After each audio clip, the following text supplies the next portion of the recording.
Hi, welcome to this part of my review featuring O.R.E. If you haven't seen the other parts of my review featuring this open rules expansion for Dungeons & Dragons 5th edition, please check out the playlist in the description below. This time we are going to talk about the Monk and the Paladin subclasses. We start with the Way of the Moth, of the Monk class. The Way of the Moth is a semi-religious order of monks who seek to replicate the allowable grace of moths, which flutter and fly with such ease and direction that there must be some purpose to it. You have this ability of producing a pair of moth-like wings. They allow you to carry out all sorts of fancy attacks, jumping, attacking, carrying out flying kicks, beating your wings while delivering thunder damage to the enemies around you. Then you have the Way of the Riptide.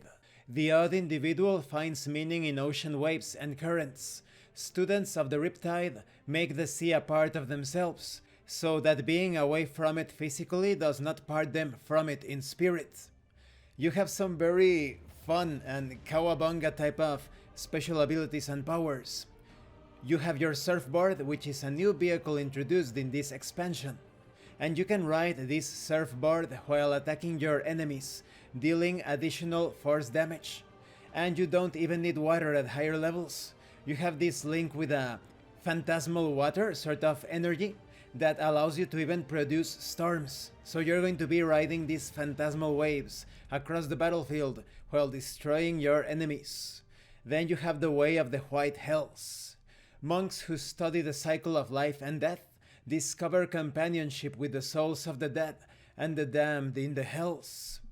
This is all about connecting with those infernal realms, allowing you to produce a white flame while you attack. But you are also able to see the last minute before a person died. That is, as long as you have access to the corpse, you can find out exactly what happened during that last minute of life. When it comes to the Paladin subclasses, you have the Fell. Paladins who have broken or forsaken the roads become Fell Paladins. Some Fell Paladins continue to fall further down a spiraling dark path that twists many into murderers and villains. You are able to produce darkness within a certain area, and only you can see through that darkness. The interesting thing is that as you progress in this path, you may end up abandoned completely by your deity, and you get an extra attack because of that. You can also redeem yourself, but you change to another subclass. So why would you even want that unless it's for the purposes of your character's development concerning background? Now, when it comes to other things, you can actually take control of undead, and you can even blind your enemies. But this gets me thinking, what if you have broken your oath towards an evil or dark deity? Then it represents the inner chaos of breaking your oath. Rather than specifically being an evil paladin, you are a paladin in conflict. Then you have the Oath of Fire. Paladins who take an Oath of Fire pledge destruction in the name of their deity, using the raw power of fire.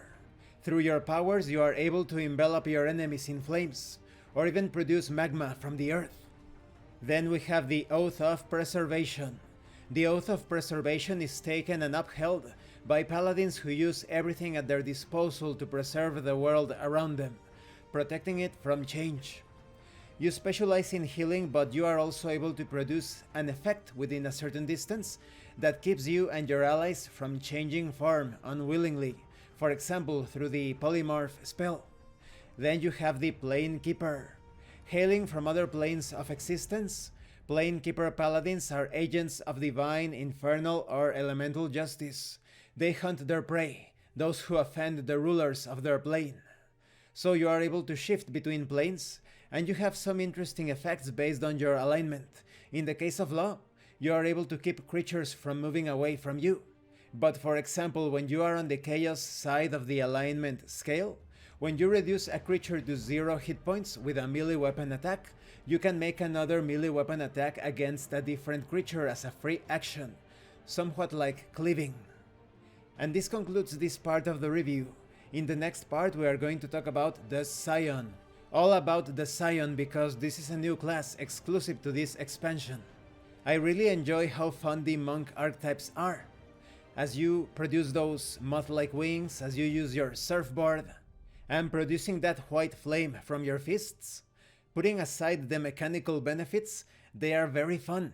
You want to play as them in order to take action on the battlefield in unusual ways. Now, when it comes to the Paladin subclasses, they look a bit too tied to a particular background.